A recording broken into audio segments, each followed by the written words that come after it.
আল্লাহ পাক বলছেন অরব্বাকা ফাকাব্বির। তাকবীর হবে কার নামে? নাকি নেতার নামে? ভাই আবার মাইন্ড করেন না, ইফ ইউ ডোন্ট মাইন্ড। আমি বলতেছি সার্বজনীন, আমার দেশের ইতিহাস বলছি। আমার দেশে নেতার পিছনে তাকবীর দিতে দিতে জীবন যৌবন শেষ। কথা কন ঠিক কিনা? অমুক ভাইয়ের চরিত্র ফুলের মতো পবিত্র, নামাজ পড়ে না একক, তো গাঁজা খায় দশক, তো ঠিক কিনা?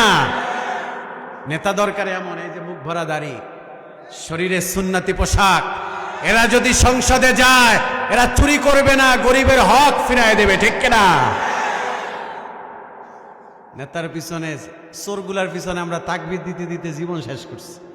কথা বলেন ঠিক কিনা? এদেশে এমন নেতাও দেখছি ভাইজান আমরা ঢাকাতে, যে এক নামাজ দুইবার পড়ছে। কয়বার? কথা কয় না, জোরে বলেন কয়বার?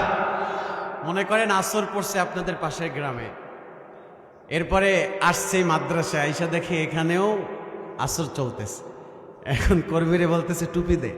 বললো কেন? কয় নামাজ পড়বো। কয় স্যার একটু আগেই তো পড়লেন। কয় দূর, বাদ দে, আবার পড়বো। কারণ তার ধান্দা হলো ডানে ভাবে সালাম ফিরে ভোট চাইবে মানুষের কাছে, ঠিক কিনা বলেন? এরা সারা বছর নামাজ পড়ে না, কিন্তু নির্বাচনের সময় এলে নামাজ পড়ে, আছে না নাই? আমরা এই চোরগুলার এখন আর চাই না, আমরা এখন কোরআনপন্থীদেরকে চাই, ঠিক কিনা বলেন? আমরা দাড়িওয়ালাদেরকে চাই, ঠিক কিনা? আমরা টুপিওয়ালাদেরকে চাই, ঠিক কিনা? যারা ইনসাফ ভিত্তিক সমাজ কায়েম করবে, ঠিক কিনা বলেন?